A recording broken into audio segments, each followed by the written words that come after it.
Selamat pagi, selamat bertemu kembali dalam mata kuliah dasar akuntansi.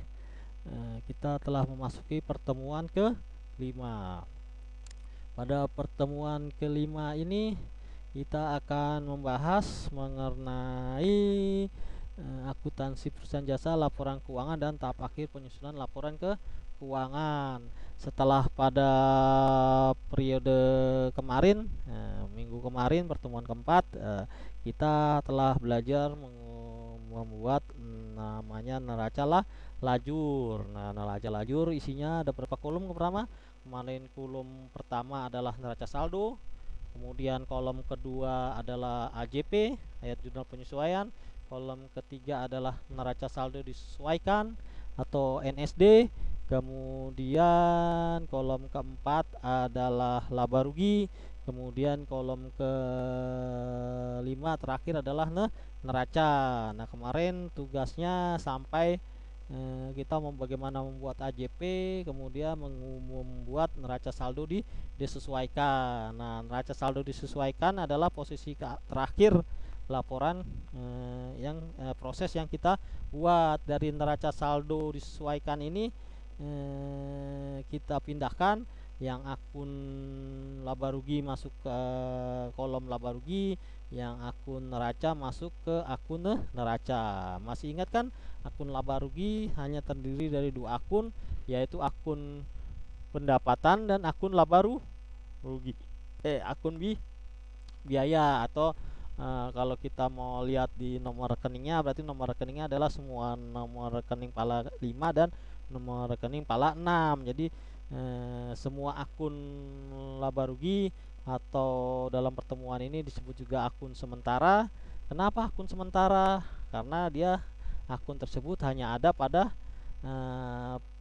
periode pada saat proses penyusunan laporan. Nah, jadi setiap kenapa sementara? Karena setiap akhir periode akun tersebut sudah tidak ada atau tidak akan muncul di neraca setelah jurnal penutup. Jadi kemarin di neraca lajur kita sampai kolom ketiga, ada yang sudah meneruskan sampai kolom keempat dan kelima. Oke, sekarang kita akan masuk pembahasan ke pertemuan kelima. Nah, pada pertemuan kelima ini saya pelan-pelan soalnya saya sudah buat video ketiga ini, dari tadi gagal terus.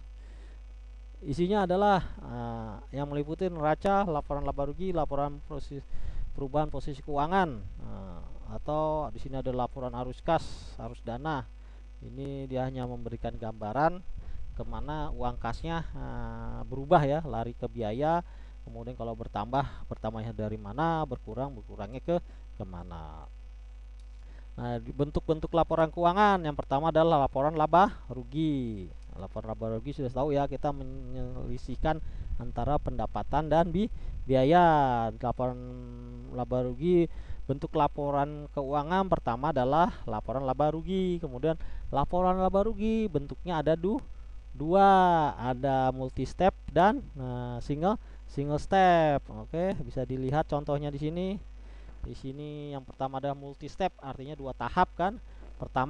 Tahap pertama kita menghitung pendapatan dan biaya usaha dulu. Maksudnya pendapatan usaha dan biaya usaha adalah pendapatan dan biaya yang berhubungan dengan operasi utama perusahaan. Jadi kalau kemarin catering berarti semua pendapatan yang berhubungan dengan catering, semua biaya yang berhubungan dengan catering. Kemudian kita selisihkan, hasilnya dapatlah laba rugi usaha. Nah, tahap keduanya adalah menghitung pendapatan dan biaya di luar usaha utama. Nah, kalau kemarin contohnya ada menyewakan ruang kosong kan. Nah, ini menyewakan ruang kosong, diselisihkan, hasilnya dapat total pendapatan atau biaya di luar usaha. Baru tadi yang tahap pertama kita jumlahkan, akan menghasilkan laba rugi bersih. Nah, ini adalah ya bentuk yang kedua, yaitu single step. Namanya single step, satu tahap. Jadi pendapatan ditambahkan di awal, di atas, kemudian baru biayanya juga disatukan. Nah, kemudian dia diselisihkan, dapatlah laba rugi usaha. Jadi paham ya perbedaannya. Nah, kemudian yang kedua adalah tadi bentuk pertama laba rugi, yang bentuk laporan keuangan kedua adalah perubahan modal. Perubahan modal intinya apa? Menutup saldo laba rugi. Kalau dia untung menambah modal, kalau dia rugi mengurangi modal. Demikian juga ada akun prive. Prive apa? Masih ingat? Pemilik mengambil modal. Jadi pemilik mengambil modal kan dia awalnya mengambil dari kas kan. Nah, dari kas lawannya ada prive, akun prive. Nanti akun prive ini sama seperti akun laba rugi ditutup ke modal. Nah, kemudian bentuk selanjutnya adalah laporan perubahan laba ditahan. Kedua lagi ya, harusnya tiga nih ya. Nah, tiga laporan perubahan laba ditahan. Namanya laba ditahan ini adalah laba ditahan periode sebelumnya. Nah, ini kan awal Januari, ini adalah periode sebelumnya. Kemudian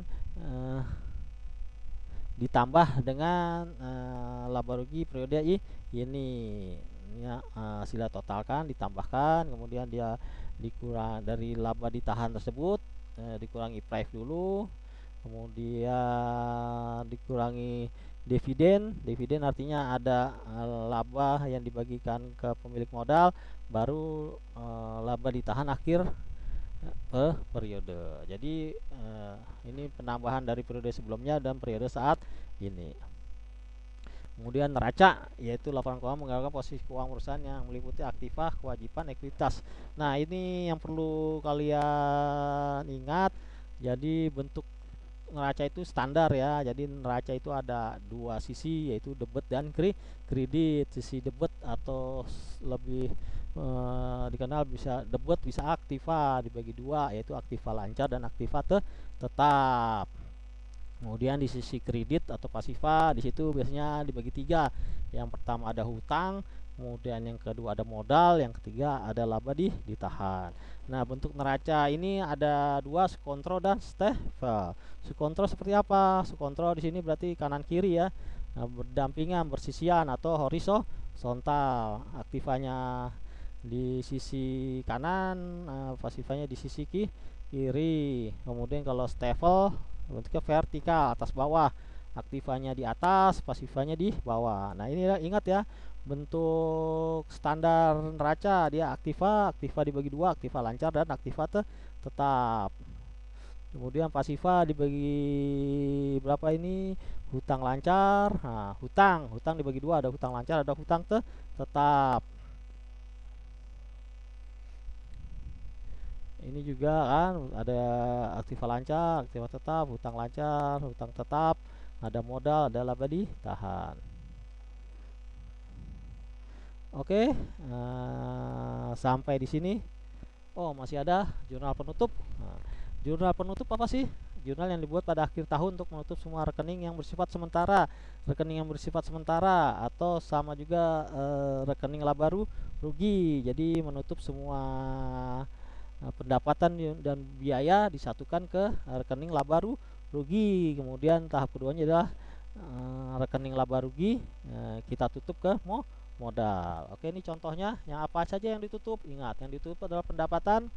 Di kisar laba kemarin pendapatan saldonya ada di sisi kredit kan, ada di sisi kredit kan. Nah, kita tutup pendapatan, kita pindahkan ke sisi debit, nah lawannya ekstra laba rugi. Jadi yang ditutup ada pendapatan, biaya, kemudian selisihnya laba rugi ditutup ke modal.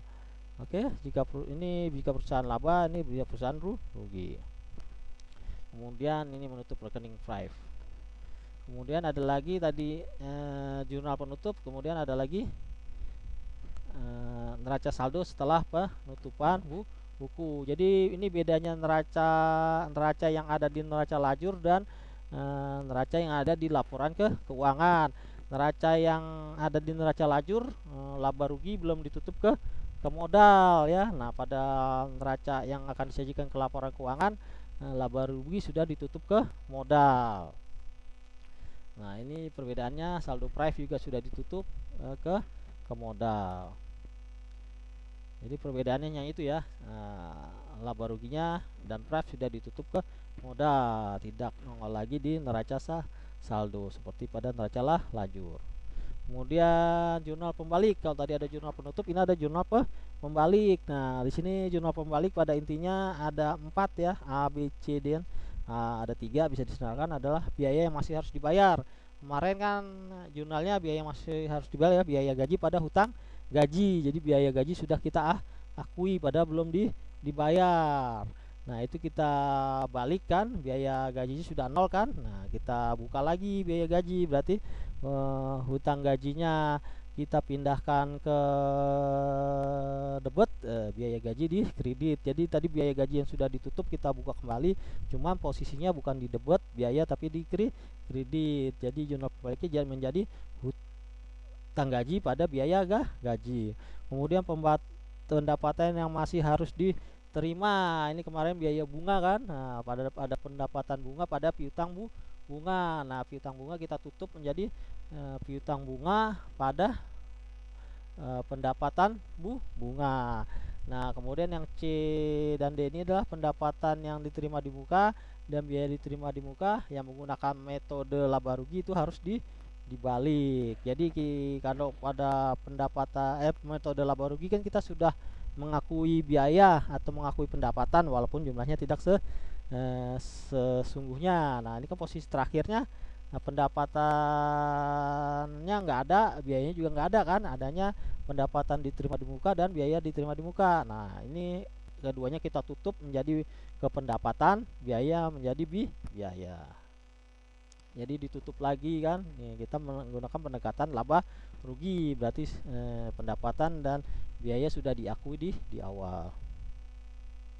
Oke, inilah pertemuan kelima. Bagi yang masih bingung karena belum praktek, jadi bisa bertanya. Saya tunggu pertanyaannya di WA grup ya. Oke, selamat mengerjakan tahap selanjutnya ya. Kemarin sampai di NSD, dilanjutkan ke kolom laba rugi, kemudian dilanjutkan ke kolom neraca, kemudian dilanjutkan dengan membuat laporan laba rugi, kemudian dilanjutkan dengan neraca setelah disesuaikan setelah penutupan. Nah, nanti kita akan buatkan videonya bagaimana mengerjakan modulnya ya. Oke, sampai ketemu di sesi kedua. Terima kasih atas perhatiannya.